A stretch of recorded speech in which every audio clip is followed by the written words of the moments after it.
तो कुछ नहीं होने वाला, है ना, कुछ नहीं होने वाला।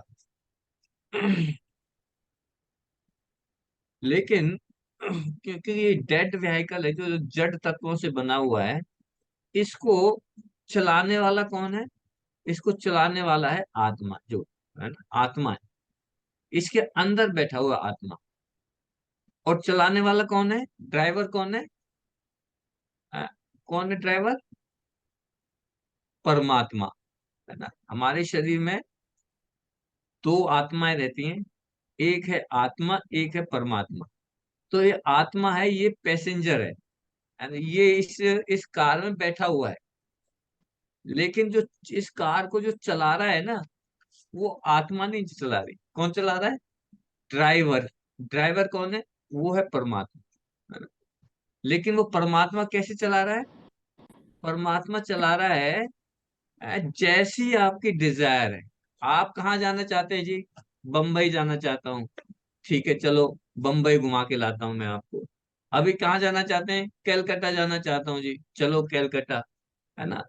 It he is acting on your desires, है ना। जैसी आपने डिजायर की, ऐसा ही सैंक्शनिंग होगी। ड्राइवर क्या करता है? चलता है ना? लेकिन उस एग्जाम्पल में हम ये ना सोचें कि ड्राइवर फिर हमारा नौकर हो गया। यहाँ पे ड्राइवर क्या है? तो ड्राइवर जो है मेरा बहुत अच्छा फ्रेंड है, सुहृद है, सबसे अच्छा फ्रेंड है। अब होता है ना कि बहुत सारे अच्छी पोजीशन पे होते हैं, लेकिन वो मेरा दोस्त है, तो वो हमारा ड्राइवर भी बन जाता है। जैसे भगवान अर्जुन के क्या बन गए? रथ के सारथी बन गए। तो वो ड्राइवर, ड्राइवर का एक्टिंग कर रहे हैं, लेकिन ड्राइवर नहीं है ना। ऐसे ही परमात्मा हमारे बहुत अच्छे फ्रेंड है ना, बहुत अच्छे फ्रेंड है। और इतने अच्छे फ्रेंड है कि वो हमसे ऊपर की पोजीशन होने के बावजूद भी हमारी इस गाड़ी को चला रहे। जैसी मैंने इच्छा जाहिर की कि मुझे ये चाहिए, है ना, ये भोगना है, अच्छा, ये भोगना है, चलो इसका भी इंजॉय कर लो तुम, है ना। बताते भी हैं कि नहीं ये सही नहीं है, लेकिन नहीं, मुझे तो वहीं जाना है। तो फिर भगवान जो है इस को क्या करते हैं? घुमाते रहते हैं, ऊपर के लोकों से लेके नीचों के लोकों में, पूरे 14 के 14 लोकों में, 14 प्लेनेट से, ब्रह्म लोक से लेके और पाताल लोक तक, सबसे नीचे के लोक तक भी, कभी किसी शरीर में, कभी किसी कार में, कभी घुमाते रहते हैं, ब्रह्मताम, है ना। तो ये हमने डिस्कस किया था कि कि हम जो है अपने कार्य को एक भी मोमेंट के लिए बंद नहीं कर सकते, है ना। तो इस सुप्रीम सोल, जो हमारी जो आत्मा है, it has to be engage in the good work. इस आत्मा को अच्छे कार्य में लगना चाहिए, है ना। और अच्छा कार्य कौन सा है? अच्छा कार्य है कृष्णा कॉन्शियसनेस, है ना। ये आत्मा अगर कृष्णा कॉन्शियसनेस में लगेगी, दैट इज ओके।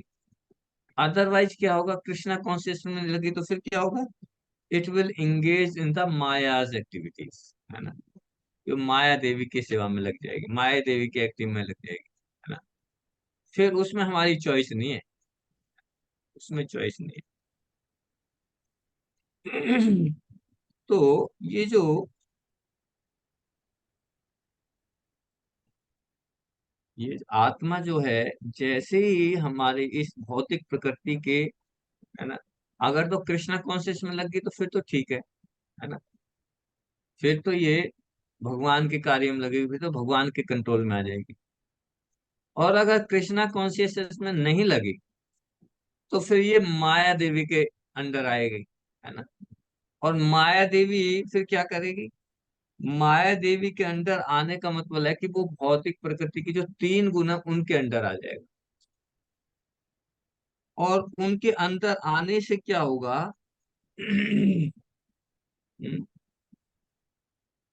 उन उनके अंदर आने से क्या होगा कि हम जो है उनकी तरह ही नाचेंगे, है ना। जैसे वो हमें नचाएंगे ऐसे ही नाचेंगे। We don't have any control.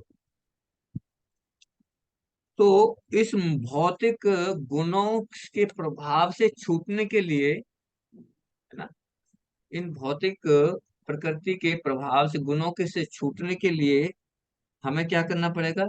इस सोल का प्योरिफिकेशन करना पड़ेगा। क्योंकि जैसे भौतिक गुण हम हमारे ऊपर अटैक करते हैं ना, तो ये जो जो सोल है ना, ये क्या है, ये कॉन्टेमिनेटेड हो जाती है, कॉन्टेमिनेट हो जाती है। जैसे जैसे बारिश की बूंदें है ना, बारिश की बूंदें जब तक पृथ्वी को टच नहीं करती तब तक तो प्योर बूंद है ना, प्योर वाटर है। लेकिन जैसे ही वो पानी की बूंद जमीन पे गिरती है, तो क्या है, गंदली हो जाती है, कॉन्टेमिनेट हो जाती है ना। अगर उस पानी की बूंद को किसी बर्तन में ले लो, that is pure water, you can drink it, right. अच्छा, उस पानी की बोतल को, पानी की जो बूंद है, अगर किसी गंदे पानी, गंदी चीज पे गिर जाएगी, वो गंदी हो जाएगी, कॉन्टेमिनेट हो जाएगी। तो उस कंटेमिनेशन को दूर करने के लिए, उसको प्योरीफाई करने के लिए हमें क्या करना पड़ेगा? इस आत्मा, और ऐसे ही जब जब ये आत्मा है, जब ये भौतिक प्रकृति के गुणों के कांटेक्ट में आ जाती है, तो कॉन्टेमिनेट हो जाती है। जैसे बारिश की बूंद जमीन में गिरते ही कॉन्टेमिनेट हो जाती है, दूषित हो जाती है, ऐसे ही ये आत्मा जैसे ही भौतिक प्रकृति के कांटेक्ट में आती है, ये दूषित हो जाती है। अब इसको अपनी नेचुरल पोजीशन में लाने के लिए, इसको प्योरीफाई करने के लिए हमें क्या करना पड़ेगा? ये हमारे शास्त्रों में डिस्क्राइब किया हुआ है। क्या करना पड़ेगा? इस सोल को क्या करना पड़ेगा, आप बताओ? इस आत्मा का इसको प्योरीफाई करने के लिए क्या, what is the process? What is the process? Hare Krishna प्रभु जी। पूछा माता जी, यस। प्रभु जी, हमें भगवान की शरण ग्रहण करनी पड़ेगी। भगवान की शरण ग्रहण करनी पड़ेगी, वेरी गुड। और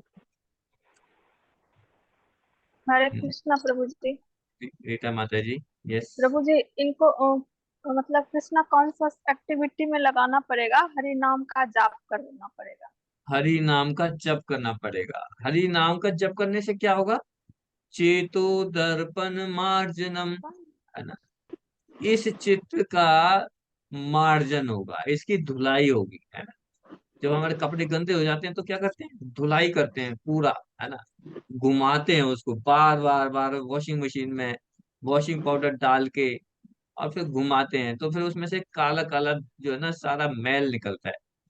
तो ऐसे ही जब हम भगवान का नाम लेते हैं, हरे कृष्ण महामंत्र का जप करते हैं, तो फिर क्या होता है? इस चित्त का मार्जन होता है ना, इस चित्त का मार्जन होता है।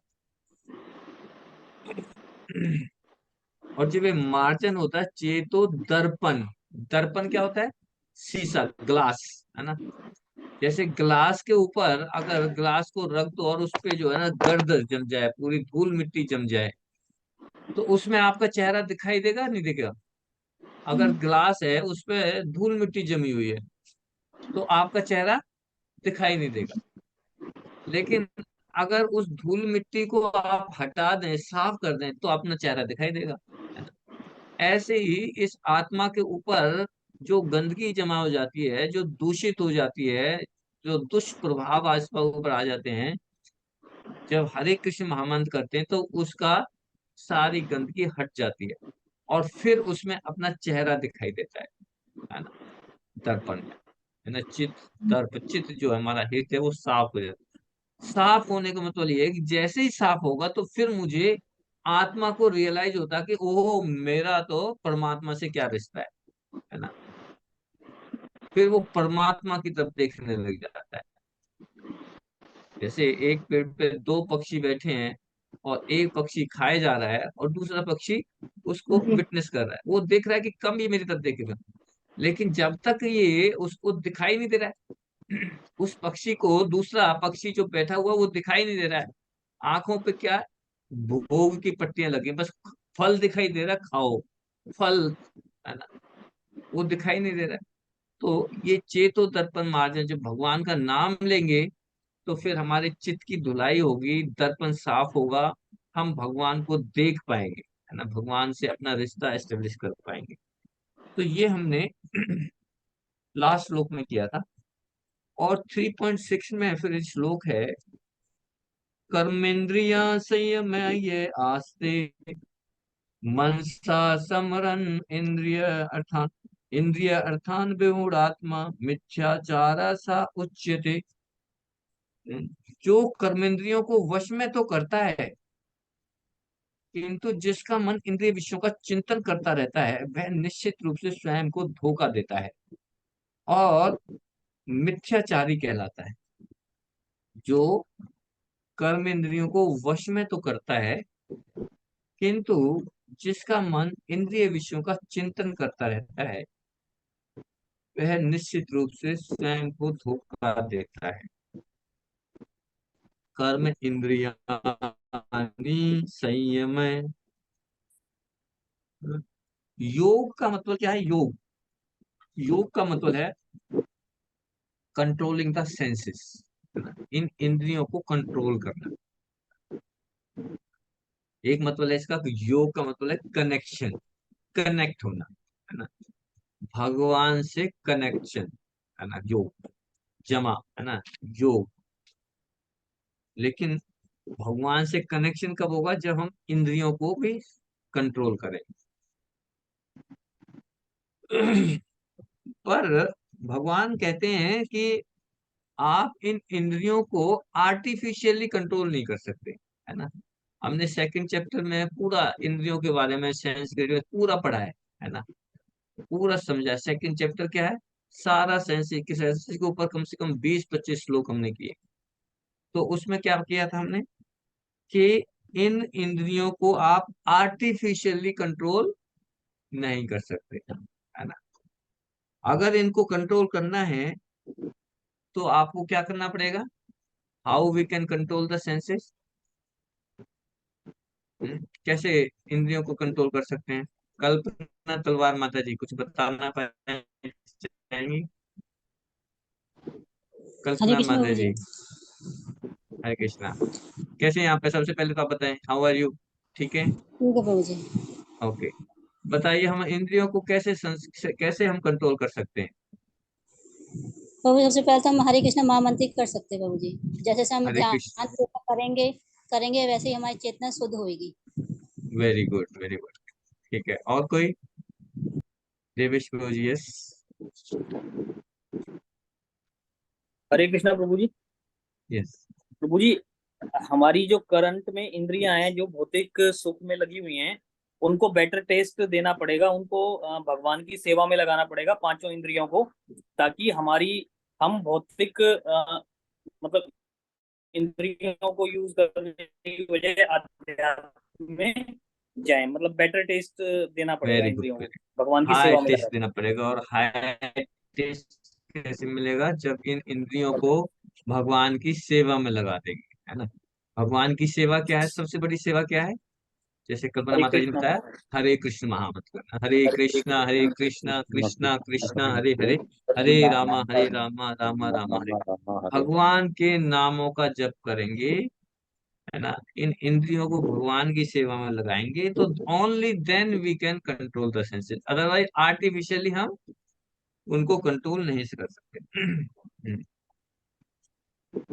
अब कोई कहे जैसे आर्टिफिशियल कंट्रोल का मतलब क्या है, कि जैसे कुछ योगीज होते हैं, योगी, है ना, वो क्या करते हैं जी, अ, हमें जी अपनी आंखों को ना कंट्रोल करना है ना।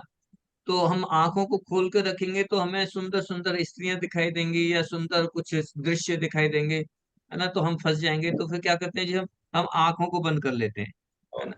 आंखों को बंद करेंगे जी, फिर हमें कुछ सुंदर सुंदर चीजें दिखाई नहीं देंगी। तो मैं क्या कर लूंगा? अपने आप को कंट्रोल कर लूंगा, है ना। हम्म, लेकिन आपने आंखों को बंद करके आपने सुंदर चीजों को तो देखना बंद कर दिया, लेकिन अगर आप अपने मन में उन सुंदर चीजों के बारे में सोच रहे हैं, अपना, अब आंखों का इंद्रिय विषय क्या है? आंखों का विषय क्या है? सुंदरता, है ना। ठीक है, अब सुंदरता नहीं देखनी चाहिए मुझे, आंखों को बंद करो, लेकिन आपका मन में चिंतन चल रहा है आपका सुंदर सुंदर चीजों का। तो यहाँ पे क्या कह रहे हैं कि अगर कोई व्यक्ति अपनी कर्म इंद्रियों को वश में तो करता है, वश में मतलब आंखों को वश में कर लिया आपने, आंखें बंद कर ली, लेकिन उसका मन इंद्रिय विषयों में लगा रहता है, चिंतन करता है ना। मन जो सुनते सुनते उनके मन में चल रहा है कि हाँ मैं, कुछ भी चल रहा है ना। तो क्या कह रहा है, वह निश्चित रूप से अपने को धोखा देता है, अपने आप को ही क्या कर रहा है, धोखा दे रहा है ना। वो सोचता है कि मैंने अपनी इंद्रियों को वश में कर लिया, बट वो कुछ इंद्रियां वश में नहीं, वो अपने आप को धोखा दे रहा है। और क्या कह रहा है, और मिथ्याचारी कहलाता है अपने वो मिथ्याचारी कहलाता है, झूठा व्यक्ति है ना, अगर ये कोई सोचे कि मैंने इंद्रियां कंट्रोल कर ली, है ना। और दिस इज वेरी डेंजरस, है ना, ये बहुत डेंजरस है।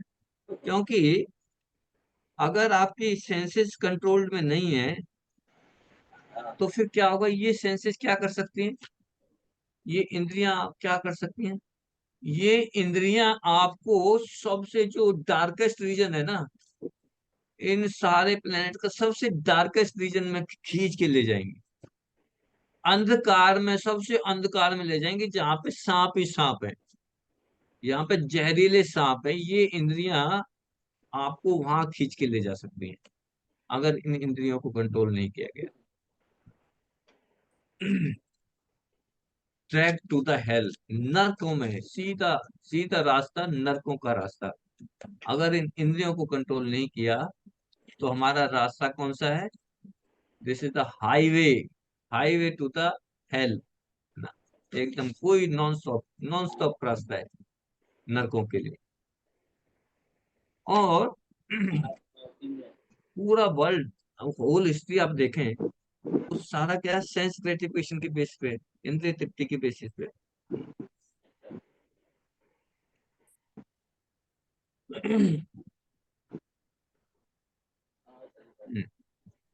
तो without Krishna conscious, simply sense gratification, अगर हमने अपने आप को कृष्णा कॉन्शियसनेस से नहीं जोड़ा, अगर हमने अपने आप को कनेक्ट नहीं किया, देखिए कृष्णा कॉन्शियसनेस कितना इंपॉर्टेंट है, हमें अपने आप बार बार हमें एनालिसिस करना चाहिए कि why it is so important. ये शास्त्र, हमारे गुरु, हमारे आचार्य क्यों बार बार हमें ये कह रहे हैं कि आप कृष्णा कॉन्शियस रहो। कि कृष्णा कॉन्शियसनेस के बिना, अगर कृष्णा कॉन्शियसनेस में नहीं जुड़े, तो it is simply the sense gratification, है ना। सारी चीजें फिर सेंस ग्रेटिफिकेशन के बेसिस पे होंगी, आप इंद्रिय तृप्ति करेंगे। चाहे कोई ब्रह्म ज्योति में नील होना, मर्ज होना चाहता है, चाहे कोई सिद्धियां चाहता है, चाहे कोई कुछ भी चाहता है ना। कोई कहते हैं कि बहुत योगी, बड़े बड़े योगी तपस्या करते हैं, उनको सिद्धियां मिल जाती हैं। वो सिद्धियां मिलने का मतलब क्या है, वो सिद्धियां का मतलब है वो सेंस इंद्रिय तृप्ति करेगा, भरपूर मात्रा में इंद्रिय तृप्ति करेगा। सिद्धियां मिल गई ना, अब जो जो मन चाहे वो कर सकता है ना। अष्ट सिद्धियां होती हैं, 8 तरह की सिद्धियां होती हैं, है ना।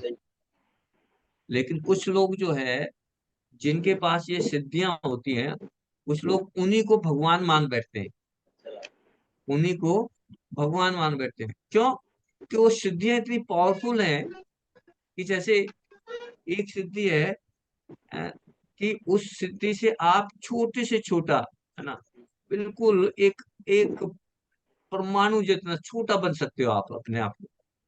और अपने आप को एक समुद्र, एक जो माउंटेन है ना, माउंटेन, पर्वत के समान अपने आप को बड़ा कर सकते हो, है ना। एक सिद्धि है आपकी इच्छा शक्ति, जो कि जो भी आपको चाहिए, है ना, जैसे इच्छा करो वही चीज मिल जाएगी आपको, है ना।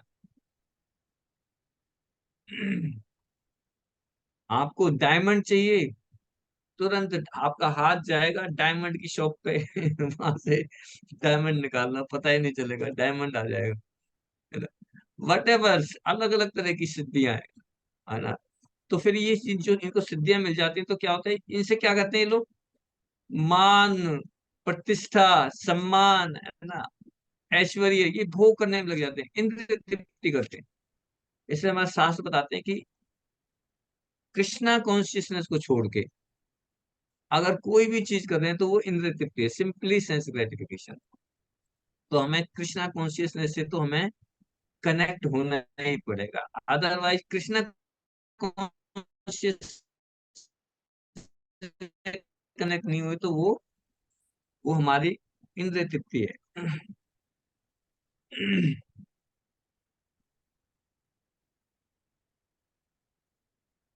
वरना तो प्रकृति ने ना ये सेंस ग्रेटिफिकेशन का प्रोग्राम बहुत अच्छा बना रखा है, एकदम बहुत अच्छा प्रोग्राम बना रखा है इसमें। इस भौतिक प्रकृति ने, जो मटेरियल नेचर है, इस माया देवी ने बहुत अच्छा प्रोग्राम एस्टेब्लिश किया है, एकदम फुल्ली एडवर्टाइज है ना, अच्छे से अच्छा ट्रेलर दिखाती है। सारी सुंदर सुंदर चीजें एकदम, सेंस ग्रेटिफिकेशन की सारी सुविधाएं उपलब्ध है इजीली। बस थोड़ा सा ही, बस आपको मुंह मोड़ना है उस साइड में, अपने आप खींचे चले जाओगे, है ना, इस माया की तरफ।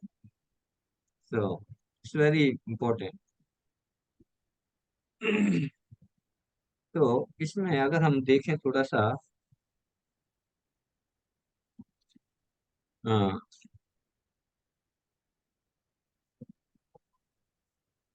3 पॉइंट।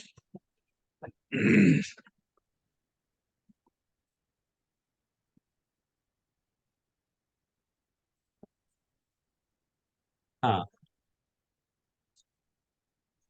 जो कर्मेंद्रियों को वश में तो करता है, किंतु जिसका मन इंद्रिय विषयों का चिंतन करता रहता है, वह निश्चित रूप से स्वयं को धोखा देता है और मिथ्याचारी कहलाता है ना। तो यदि कोई व्यक्ति बाहर से कर्म ना करते हुए मन के अंदर ही चिंतन करता है, और वो सोचता है कि मैं तो कोई कर्म कर ही नहीं रहा हूं, है ना, है ना, जिसने आंखें बंद कर ली, है ना, और वो कहे कि मैंने तो कर्म करना बंद कर दिया, है ना, तो वह अत्यंत मूर्ख है, विमूढ़ आत्मा, इंद्रियार्थी विमूढ़ आत्मा, विमूढ़ आत्मा है वो। दूसरों को भी, और वो दूसरों को भी मूर्ख बनाता है ना, खुद तो मूर्ख है ही और दूसरों को भी मूर्ख बनाता है। क्योंकि जो पहला वाला श्लोक हमने किया था उसमें भगवान क्या कह रहे हैं कि कोई भी व्यक्ति कर्म के बिना नहीं रहता ना। तो अगर यदि कोई कृष्ण की सेवा नहीं करता तो वह अवश्य ही प्रकृति के गुणों के अंदर माया की सेवा तो करता ही करता है।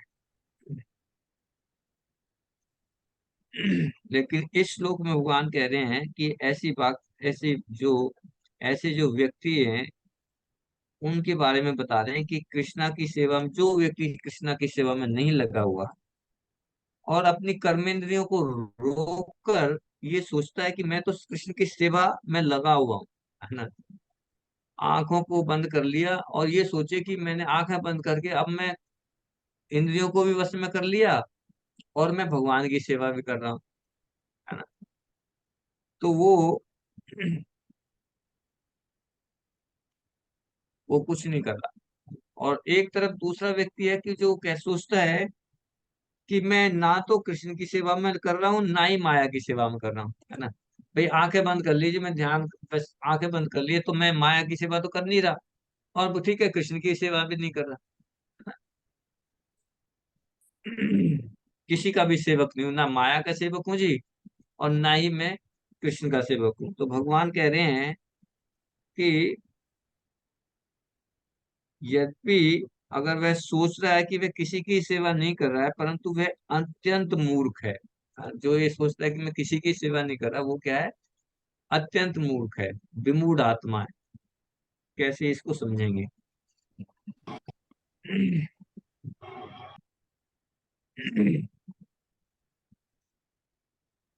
कर्मेंद्रियों को जो ये है ना, पहला कर्मेंद्रियां संयम है ना, कर्मेंद्रियों को संयम कैसे, कर्मेंद्रियों को संयम कैसे करते हैं लोग? कुछ उदाहरण है, कुछ एग्जांपल्स हैं, जैसे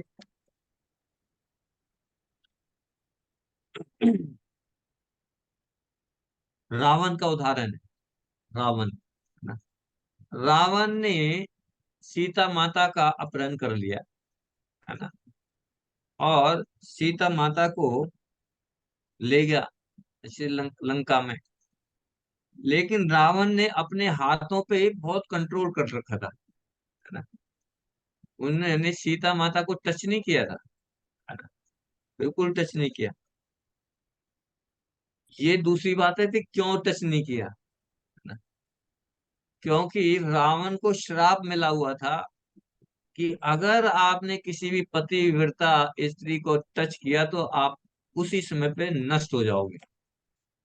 अगर उसकी इच्छा के विरुद्ध आपने किसी भी पतिव्रता स्त्री को टच किया तो आप नष्ट हो जाओगे, श्राप था रावण को। तो अब उसके डर की वजह से उसने आपको हाथों को कंट्रोल कर लिया कि नहीं नहीं नहीं नहीं नहीं, है ना, फोर्सफुली संयम कर लिया, है ना। जैसे रघुनाथ दास गोस्वामी थे।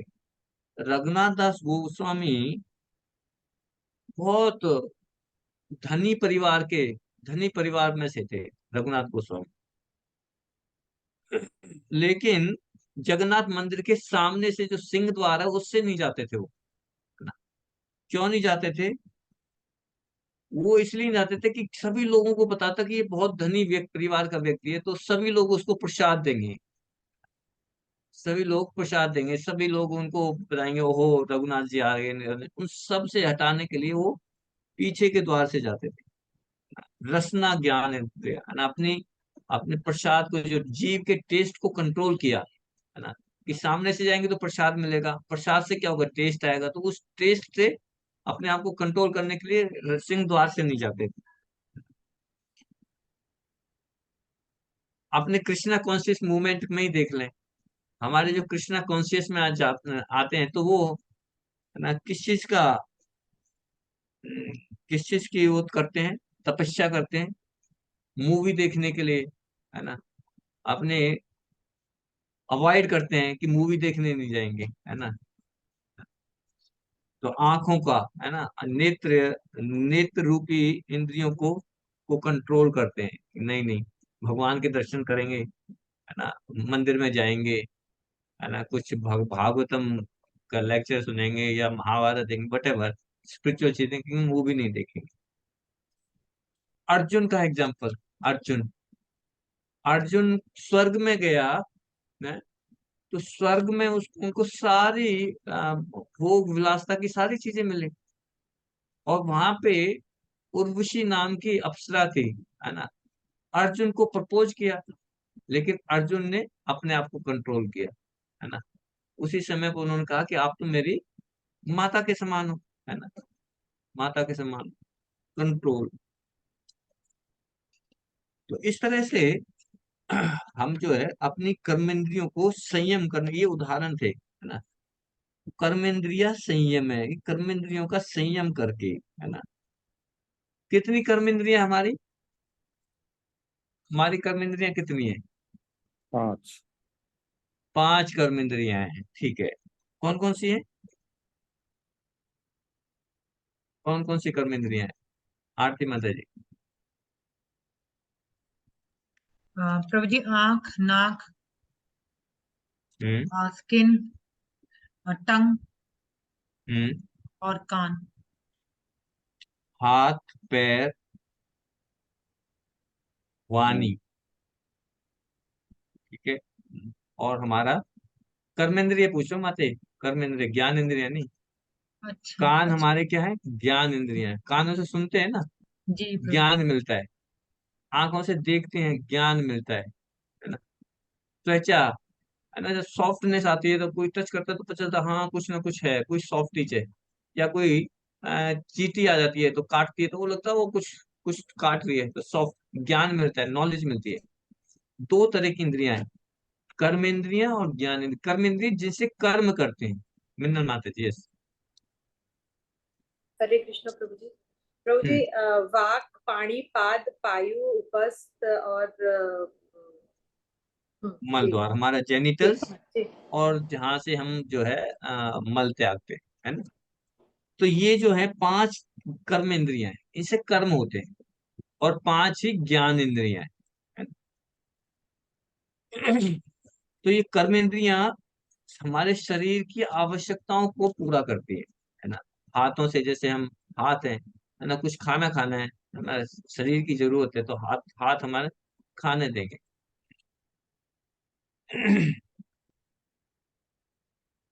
और ज्ञानेंद्रियां अपने विषयों को भोगने के लिए व्यक्ति को जिन कर्मों की आवश्यकता होती है वो कर्मेंद्रिय करती है। पहले ज्ञानेंद्रियां विषय देखती हैं, ज्ञानेंद्रियां उनको डायरेक्ट करती है, फिर कर्मेंद्रियों के द्वारा वो कार्य होते हैं। ठीक है। तो मन से इंद्रियों के विषय का स्मरण करता है। या आस्ते मनसा स्मरणम इंद्रियार्थान, ना आस्ते, या आस्ते, या आस्ते मनसा स्मरण इंद्रियन अर्थान, या माने जो आस्ते रहता है मनसा मन से, स्मरण माने सोचता है, इंद्रिय अर्थान इंद्रिय विषयों को। विमूढ़ आत्मा, विमूढ़ माने मूर्ख है, मिथ्याचार दंभी है, सावा उच्चते कहलाता है। जो इंद्रिय विषयों का मन के द्वारा चिंतन करता रहता है। इसके पूर्व भगवान ने कहा था कि कर्मेंद्रिय संयम है, अर्थात कर्मेंद्रियों को संयम करके, है ना। तो इस पूरी लाइन को अगर देखें, पूरी लाइन का मतलब क्या निकला कि जो व्यक्ति ज्ञानेंद्रियों के विषय को ना भोगने के लिए कर्मेंद्रियों का संयम तो करता है ना, ज्ञान इंद्रियों के विषयों को ना भोगने के लिए कर्मेंद्रियों को कंट्रोल तो करता है, परंतु अपने मन के द्वारा ज्ञान इंद्रियों के उन्हीं विषयों का चिंतन करता है।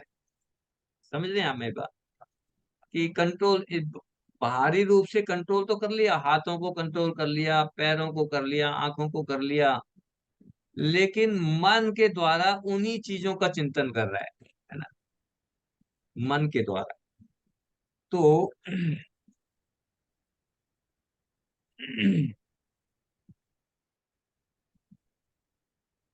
वो व्यक्ति विमूढ़ है, मूर्ख है। तो इसमें हम कर्दम मुनि की हम देखते हैं कि कर्दम मुनि की स्थिति, कर्दम मुनि जो तपस्या करते हैं,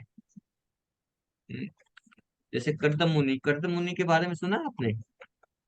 भागवतम में आता है, तीसरे स्कंद में, भागवतम के तीसरे कैंटो में आएगा, 21वां अध्याय है। उसमें ब्रह्मा जी कर्दम मुनि को बोलते हैं कि आप जाओ, क्या करो, प्रजा प्रजा उत्पन्न करो।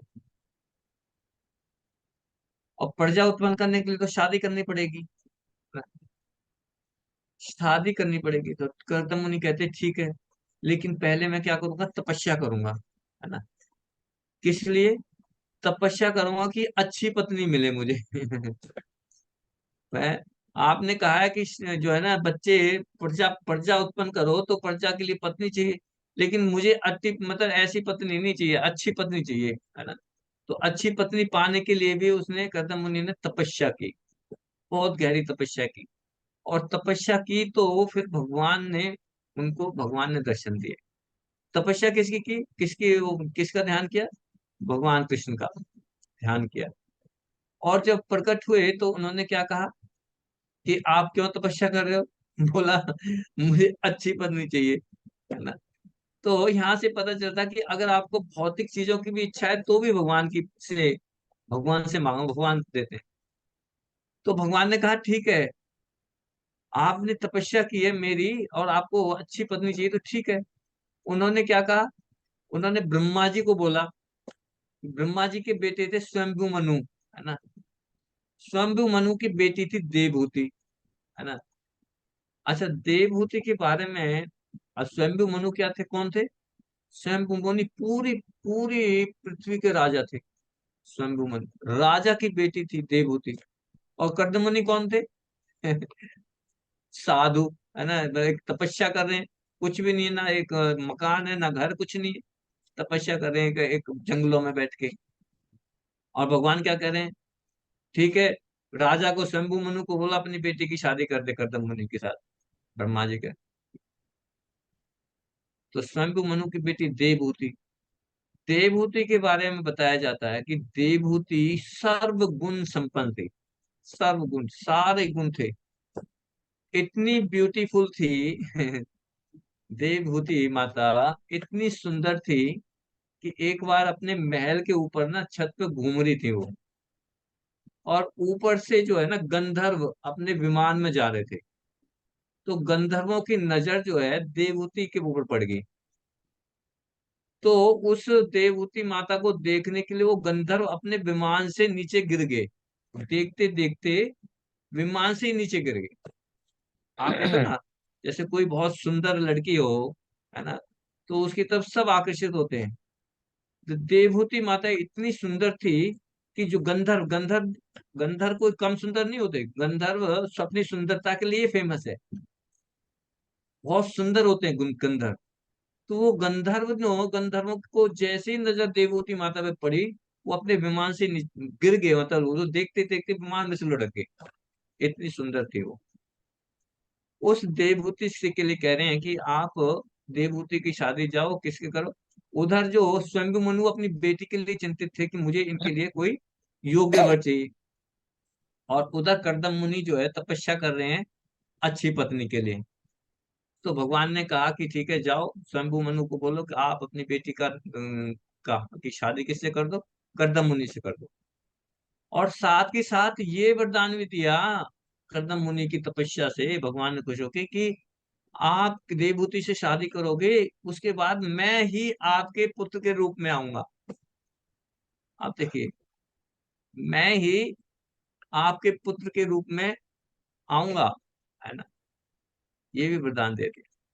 तो बस क्या था, तुरंत ही ब्रह्मा जी के कहने पे ब्रह्मा जी ने वो स्वयं मनु कह रहे थे, अब स्वयं और जो घर के जो हैं, किसी लड़की की शादी करनी हो तो किससे पूछते हैं, अपने पिताजी से, है ना। स्वयं मनु के पिताजी के ब्रह्मा जी बेटी जवान हो रही है, क्या करूं, है ना। ब्रह्मा जी ने कहा कि जाओ, वहां पे कर्दम मुनि तपस्या कर रहे हैं, वहां जाके उन अपनी देवभूति का हाथ उनके हाथ में दे दो। एक राजा देवभूति जो सर्वगुण संपन्न, सारी सुविधाएं, और अपने उसमें रथ में बैठा के लेके जाते हैं, और जंगल में कर्दम मुनि अपनी कुटिया में बैठे तपस्या कर रहे हैं। उनके पास कुछ भी नहीं है, और देवभूति के लिए प्रार्थना करते हैं कर्दम मुनि से कि आप मेरी बेटी का हाथ आप संभालो। अब देखिए, बहुत ही वो है ना, राजा की बेटी, सब कुछ है, और शादी कैसे कर रही है, एक ऐसे व्यक्ति जिसके पास कुछ भी नहीं है, कुछ भी नहीं। और खुशी खुशी देवभूति माता ने कर्दम मुनि से शादी की, और ये भी कहा कि मैं शादी तो करूंगा, लेकिन एक कंडीशन पे। क्या कंडीशन? कंडीशन ये है कि जब आपका एक पहला पुत्र हो जाएगा, पुत्र देते ही मैं दोबारा से तपस्या करने के लिए चला जाऊंगा। तो मैं आपके साथ तब तक ही रहूंगा जब तक आपको पुत्र नहीं होता, है ना। सारी कंडीशंस ओके जी, मान लिया, ठीक है, आप शादी करो। क्यों? क्योंकि ऊपर से ऑर्डर था, है ना। और ऊपर से ब्रह्मा जी ने कहा कि नहीं, कदम मुनि के साथ शादी कर, ठीक है। तो मेरा यहाँ पे अब कर्दम मुनि ने, अब देखिए कर्दम मुनि ने तपस्या जो है, जो कि कर्दम मुनि की तपस्या ऐसी नहीं थी कि भोग मन में भाई, एक तरफ तपस्या कर रहे हैं और मन में क्या है, अच्छी पत्नी आएगी, सुंदर पत्नी आएगी, ये सोच के नहीं गई, है ना। कर्दम मुनि की तपस्या ऐसी नहीं थी कि दिखावा नहीं था कि मैं भगवान का जो है ना आंखें बंद करे भगवान का दर्शन कर रहा हूँ, तो है ना, और जो है मन में क्या चल रहा है कि कोई सुंदर पत्नी मिल जाए, ऐसा नहीं था। भोगों की इच्छा से मुक्त होकर श्री कृष्ण की अनन्य सेवा में लगे हुए थे कर्दम मुनि। बिल्कुल कोई इच्छा नहीं थी भोग करने की।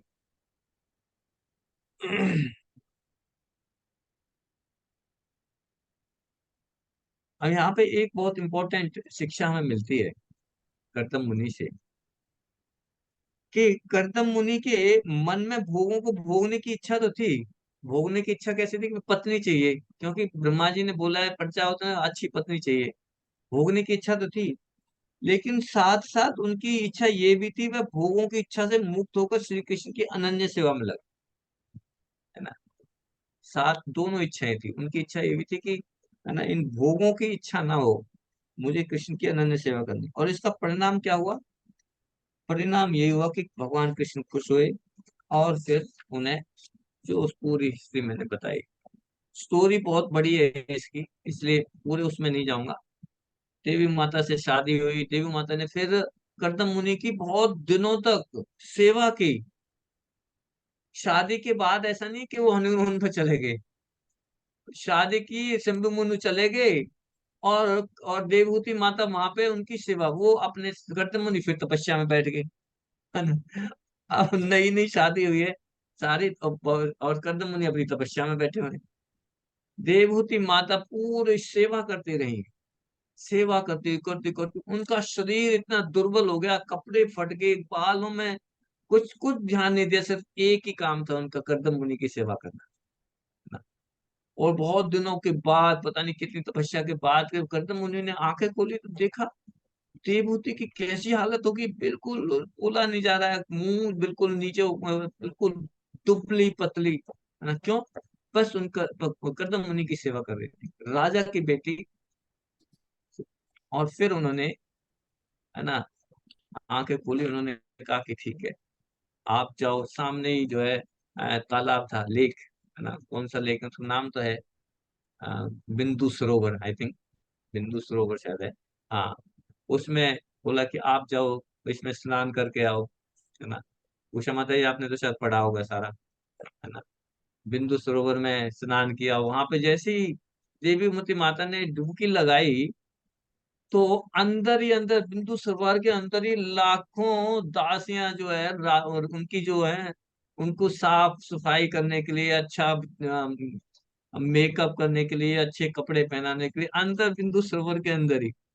और उनका चेहरा एकदम चमक गया, एकदम गोल्डन, है ना।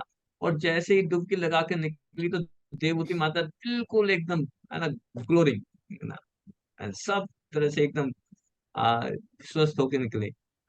और फिर आगे बहुत सारी बड़ी स्टोरी है।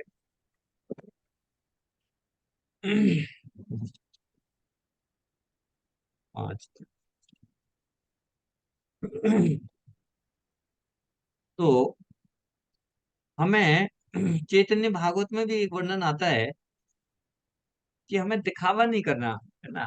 ऐसा नहीं दिखावा कि मैं कंट्रोल कर रहा हूँ इंद्रियों को, और मन में कुछ और चल रहा है, उसी के बेसिस पे। और हरिदास ठाकुर है, हरिदास ठाकुर के बारे में कहते हैं कि हरिदास, एक समय पे हरिदास ठाकुर के सामने जो सपेरे होते हैं ना, अपने उसमें बजा के वो अच्छा सांपों को नचाते हैं, सांपों से, और बीन बजाते हैं, और बहुत अच्छा डांस करते हैं। तो ऐसा एक सपेरा आ गया वहां पे, और गाना गा रहा था, और सांप थे उसके पास जो ना। तो वो गाते गाते ना, हरिदास ठाकुर उनके सामने आ गए। हरिदास ठाकुर को क्या रियलाइज हुआ कि वो सांप है, और वो गाने गा रहा है। तो जैसे कृष्ण ने नागिया, उसके कालिया, कालिया नाग। कालिया कालिया कालिया के ऊपर डांस किया था, वो स्मरण हो गया हरिदास ठाकुर को। और वो स्मरण होते ही वो वहां से मूर्छित होकर गिर गए, है ना। तो गिरे तो जितने भी लोग वहां थे, सभी हरिदास ठाकुर को जो है ना, वाह वाह करने लगे, बहुत सम्मान देने लगे, उनके पैरों की धूली अपने सर पे लगाने लगे।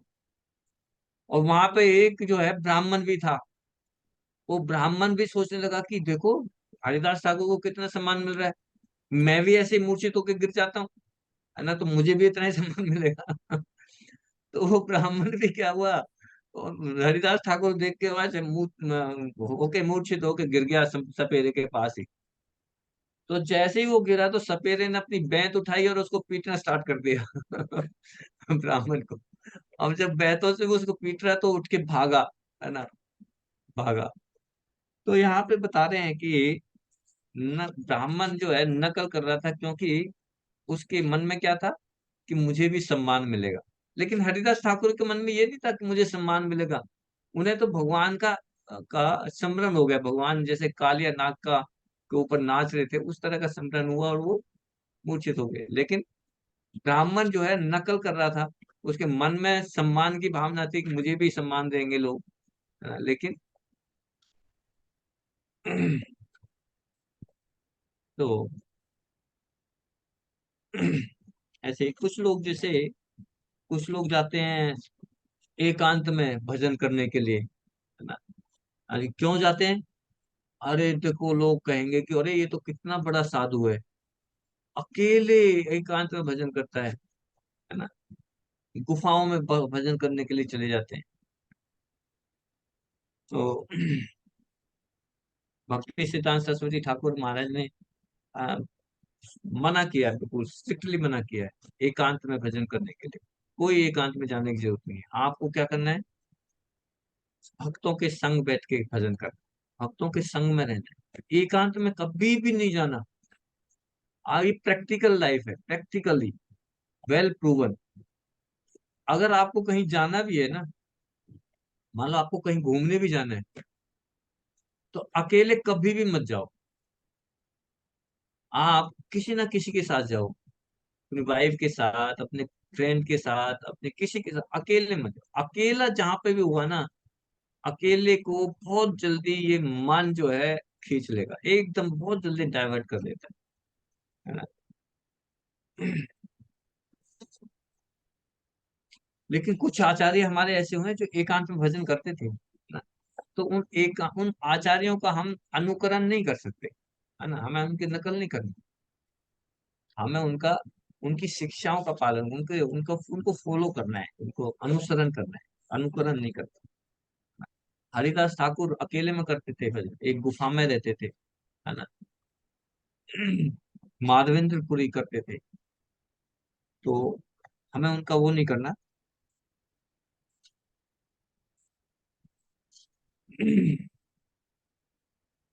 तो मिथ्याचारी है ना, जो मिथ्याचार च सा उच्यते, इंद्रिया इंद्रिय अर्थान विमूढ़ आत्मा मिथ्याचार से उच्यते, मिथ्याचार कहलाता है। मिथ्याचार मतलब कैसे कि ऐसा व्यक्ति जो झूठा आचरण करता है, मिथ्या, झूठा आचरण करता है।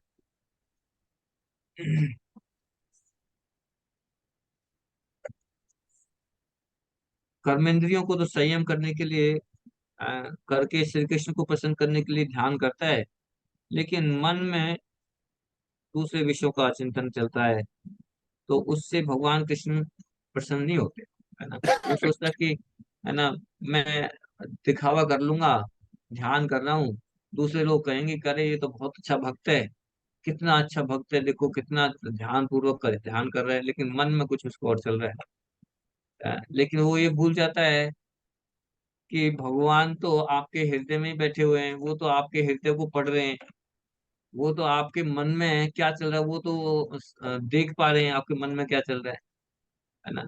तो भगवान हमसे खुश नहीं होते, है ना। सब कुछ देख रहे, सीसीटीवी कैमरा लगा हुआ है, कोई ये सोचे कि मुझे कोई नहीं देख रहा, है ना, अकेले में हूं, मुझे कोई नहीं देख रहा, बंद कमरा, कौन देख रहा है ना, कर लो जो कुछ करना है। तो यहाँ पे हर जगह पे सीसीटीवी कैमरा लगा हुआ है, बेडरूम में भी, टॉयलेट में भी, एवरीवेयर, कहीं पे भी चले जाओ सीसीटीवी कैमरा लगा, रिकॉर्डिंग हो रही है। अब आप समझ लो। है ना। तो हमें मिथ्याचारी नहीं होना, मिथ्याचारी नहीं होना। जैसे एक स्टोरी और बताता हूँ। एक ब्राह्मण और वैश्या की कथा है। एक जगह पे, एक घर के सामने बिल्कुल, एक तरफ ब्राह्मण रहता था, एक तरफ वैश्या रहती थी, ठीक है। अब जो वैश्या है वो रोजाना उस ब्राह्मण को देखती थी, ब्राह्मण को देखती थी। क्या सोचती थी वो, कि देखो मैं तो कितने गलत काम में फंसी हुई हूँ, किसी भी तरह से कर्मों में फंस गई हूँ, इस उसमें ना, वैश्या के काम में। लेकिन ये जो ब्राह्मण है, ये कितना देखो भगवान का नाम लेता रहता है, कितना सदाचारी है। वो वैश्या ये सोचती थी, और ब्राह्मण उस वैश्या को देखता था। तो वो क्या देखता था, वो वैश्या को देखता, देखो ये वैश्या, अभी ये कस्टमर आया इसके पास, अभी ये आया, अभी ये आया था, ये चला गया, अभी दूसरा आ गया। ब्राह्मण यही देखते रहता था। तो एक दिन क्या हुआ, उस गांव में आग लग गई, है ना, फायर। और हुआ क्या, ब्राह्मण का घर भी जल गया और वैश्या का घर भी जल गया, दोनों जल के। अब दोनों को यमराज जी के पास ले जाया गया, है ना। यमराज जी के पास ले जाया गया तो यमराज जी ने कहा, जब वैश्या का नंबर आया तो वैश्या को बोला कि ठीक है, इसको जो है स्वर्गलोक ले जाओ, स्वर्गलोक भेज दिया। ब्राह्मण उसके पीछे, ब्राह्मण था, ब्राह्मण का आया तो ब्राह्मण को बोला इसको नर्क लोक में भेजो। तो ब्राह्मण बोलो, रुको रुको रुको यमराज जी, कुछ गलती हो रही है। कुछ ना कुछ गलती है, आप देखो, मिस्टेक हो गई है, आप उल्टा है, उल्टा उल्टा, है ना। उन्होंने चेक किया, बोला नहीं नहीं, आपको नर्क में जाए। नहीं जी, कैसे, मैं तो ब्राह्मण परिवार में सारा सब कुछ भक्ति करता था। मुझे नरकों में क्यों भेजो, नरकों में तो उसे जाना था जो सामने वो वेश्या इतना गलत काम करती थी, उसको नरक में। तो उनका रिकॉर्ड देखा गया तो उसमें बताया गया कि नहीं नहीं नहीं नहीं, आपको नरक ही मिलेगा। क्यों जी, बताओ। बताया कि देखो, ये जो वेश्या थी ना, ये कम तो कर रही थी, लेकिन आपको देखते देखते हमेशा इसके मन में ये चलता था कि मैं कैसे गलत काम में फंस गई। आप भगवान का कितने अच्छी तरह से भक्ति कर रहे हो, है ना। अच्छा चीज देखती थी आप में, और आप उनको, उनके अंदर गलत चीज देखते थे। एक व्यक्ति किसी के अंदर अच्छी चीज देख रहा है और एक व्यक्ति किसी के अंदर गलत चीज देख रहा है ना। तो उसको स्वर्गलोक, आप नरकलोक में। तो कहने का मतलब ये है कि हमें दिखावा जो है ना, दिखावा नहीं करना। हम जो दिखावे, है ना, हम सोचे कि हम भगवान का ध्यान कर रहे हैं और मन में कुछ और चल रहा है, ऐसा नहीं चलेगा, है ना। सब कुछ, एवरीथिंग इज रिकॉर्डेड, है ना, सीसीटीवी कैमरा लगा हुआ। ठीक है। तो योग कर्मेंद्रियों को वश में तो नहीं करता, किंतु जिसका मन इंद्रिय विषयों का चिंतन करता रहता है वह निश्चित रूप से धोखा देता है। तो जब हम भगवान का नाम लें तो कोशिश करें कि हमारा मन इंद्रिय विषयों में ना लगे, है ना, है ना। अब कोई कह सकता है प्रभु जी क्या करें, इंद्रिय विषयों को हम चैंटिंग करते तो सबसे पहले इंद्रिय विषय ही आते हैं, पता नहीं कितने कितने, सब वैसे नहीं आएंगे, लेकिन जब चैंटिंग करेंगे तो मन जो है ना सीधा वो बातें याद आएंगी जो कभी वैसे याद नहीं आती। ऐसा होता है आपके साथ, किसी के साथ है, सबके साथ होता है। तो फिर कैसे करें इसको, कैसे हम इसको हटा सकते हैं, व्हाट इज द रेमेडी, क्या रेमेडी है। हम्म? करना चाहते हैं, हटाना चाहते हैं, मन को केंद्रित करना चाहते हैं, व्हाट इज द प्रोसेस। मिनल माता जी प्रभु बताइए। जी, हरे कृष्ण प्रभु जी। प्रभु जी, पहले तो अटेंटिव हियरिंग, मतलब कि जो बोलना है उसे सुनना है ध्यान से। हम्म तो ऐसा करने से, और सरेंडर, मतलब ये भी इम्पोर्टेंट है साथ में। अगर हमें ध्यान पूर्वक जप करना है तो हमें जप ही करना पड़ेगा। जी प्रभु जी। उसको मतलब सुन, जब करना है वो, उसको बोलना है और सुनना है, बोलना है और सुनना है, हाँ, और एक एक का टारगेट लेके चलना है। यानी तो अगर कि साधना और साध्य दोनों एक ही है, देवेश प्रभु जी। साधना और साध्य एक ही है। अगर हमें अपने जप को इम्प्रूव करना है तो हमें जप ही करना पड़ेगा, है ना। अभी अच्छा नहीं हो रहा है, लेकिन करते करते करते करते धीरे धीरे वो मैल निकलते निकलते हमारा, हम ध्यान पूर्वक जप भी करने लग जाएंगे। ठीक है। और कोई दवाई नहीं, है ना, कोई ये दवाई नहीं। चैंटिंग ही दवाई है। तो चैंटिंग ही हम करते रहें, कोई ये ना सोचे कि मैं तो अभी, है ना, मेरा ध्यान भटक रहा है, कोई बात नहीं, भटकेगा, no problem, but continue connect रहना है आपको, है ना। अगर हम कनेक्ट रहेंगे, जैसे जैसे आम है ना, कच्चा आम, अगर कच्चा आम पेड़ से कनेक्टेड है तो वो पक जाएगा, आज कच्चा है कल पक जाएगा। लेकिन अगर वहीं पे वो डिस्कनेक्ट हो गया तो फिर वो सड़ जाएगा, है ना, नीचे करके सड़ जाएगा। तो हमें कनेक्ट रहना है, हरे कृष्ण महामंत्र करना है। ठीक है। अब इस टॉपिक को यहीं खत्म करते हैं। अब एक इम्पोर्टेंट पॉइंट है, माता जी, मेनन माता जी शायद अगले संडे को, नेक्स्ट संडे को